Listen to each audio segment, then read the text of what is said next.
Bandeko Batali, merci. Tous en a breaking news. Breaking news, Ezali, Basangwa Congo et Panabino, Bolandarabiso na Sentinel TV, P, Bolandarabiso na Soft Kings TV, télévision, ils ont mettre à partir il y a Canada. Na breaking news à l'élo, na ina beta masete na conflit oyo Satan zoni entre église na combat. Combattant ezali idée et outie pa nzambe poto libérer Congo.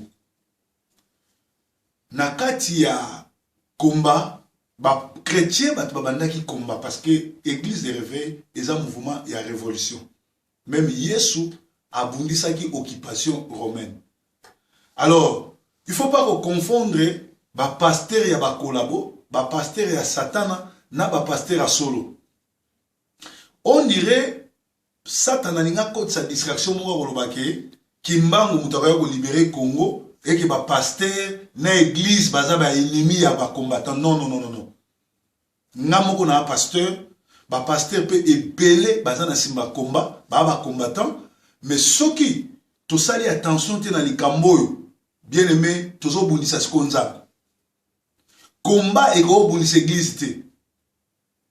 Bien sûr, ce qu'on faut dire, wap église en Zambé, wap église en Lokuta. Église en Zambé, ezali pasteur nyonso oyo abanga en Zambé, o alinga mboka na ye.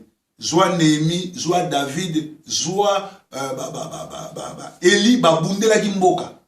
Muto alobi aza pasteur, alobi azali mutu na Nzambe, azali côté ya Kabila, azali ko bunda contre ba Congolais, c'est vrai, aza église en Zambé te.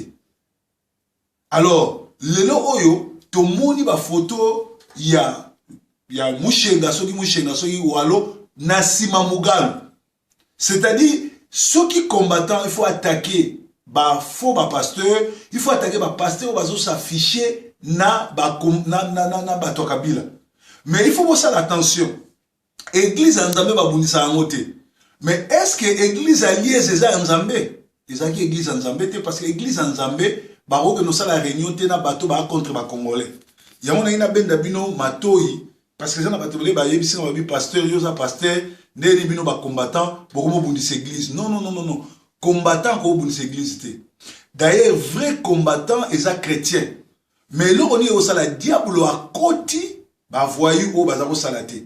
Ba bandi, ba pagano, ba li ba sala lokola ki église eza ennemi à combat. Non parce que biso tout ça ba pasteur toi ba combattant. Sur une église, na terre sur le combat, na terre sur le réveil patriotique. Ça dit Nazali, pasteur, Yesu, à sa combattant. Alors, les gens battu mususu oyo futo to lande ba malamu. Battu o ba komisi combat. Na yeko kota na combat pour oumen na poto musala lingite.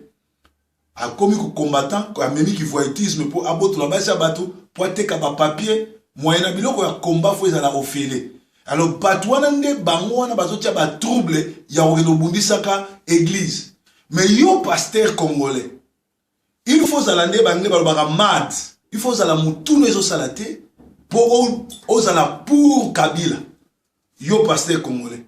Parce que Bible Deutéronome 17 14 boko zala na mupayate lokola président.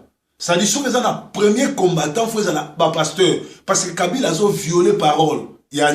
Et puis mboka oyo batie président mupaya, c'est-à-dire boza sous la malédiction.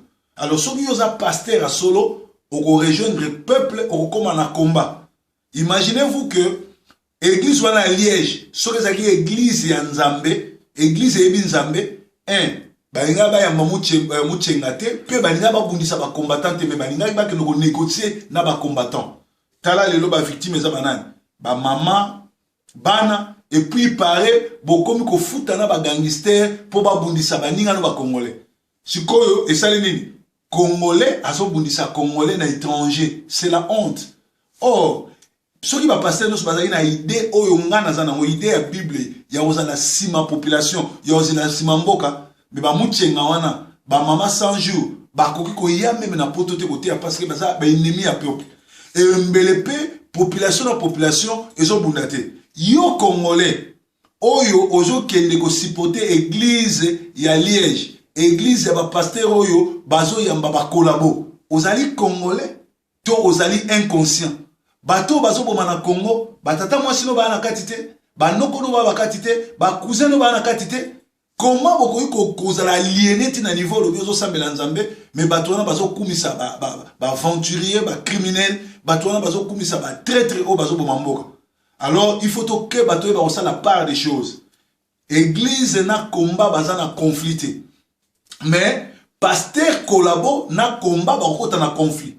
Église collabo na combat ba kota na conflit. Même na tango ya Bible nzambe atindikaki faux pasteur atindikaki bandi babundisa bango. Donc soko zali libanda vision nzamba ko s'occuper na odona ngaki vraiment na yebisa batuke ba o bazo kansaki église na combat baza na problème c'est que bozo comprendre nzamba te. Un vrai combattant il faut ayamba Jésus-Christ comme Seigneur et Sauveur pour kimbangu muto libérer mboka te kimbangu asi akufa na yebisa ki bino kimbangu muto libérer mboka te na yebisa ki bino Yesu nde muta ko libérer mboka.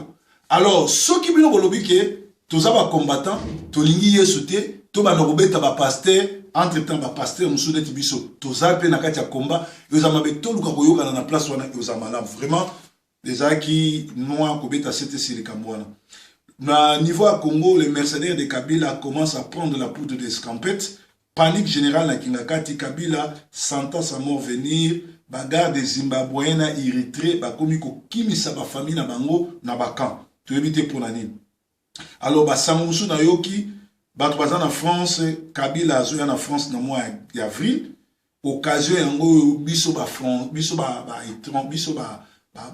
combattants surtout ba na France tout le kato yeba Hollande a expliqué biso pourquoi azoya mba Kabila un assassin.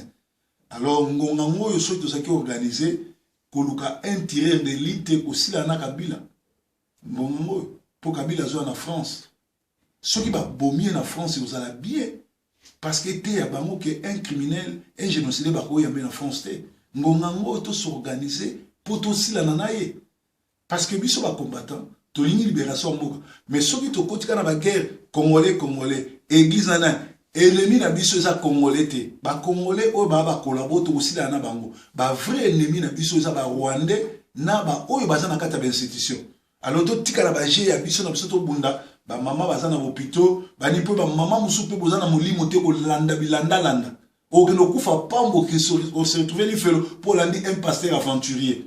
Pasteur wana yebaki te ke mu cheka soki ndundu wana azali collabo pourquoi ko yambaye maté ni ya oteya. Ceux qui déjà bandundu bazana Kinshasa et dans bangote. Ce qu'on va aider bino nani. Et puis maté ni révélation na mona maté a ebote a même pas oté. A terre maté a tirbo pour amener la tirbo king na king. Azana nguyate. Ayebi penza mete. Alors yemo Kabila azoko ko banga azolinga ko sala nzela ko longwa kinga kati ko bima na kibomango pona bakamonde mwana. Maman Oyo a outi ko sala vidéo lobby maman alati manette lokola le roi la reine des animaux maman naza muto a peu perdre beaucoup na site na ye ya Facebook na ye bo mona photo na Kabila mais aye ko expliquer bino ke na kati ya église ya ba collabo Kabila tinda na ba ndimi na ba kambi na ba infiltrer ba s'infiltrer comment ko ba Kabila otika libéra isa royaume te Kabila za congolais te Kabila doit dégager c'est un criminel faut kangaye tout ça c'est plus maman wana bino ba toza place ya zali bo lumbe parce que azam maman moko azangi kindo kité alors ya ko ibosanga musala mabete puis elongi ya maman na ne lobeli na ye nazo mona lokola za cousine ya maman Olangi il faut ça la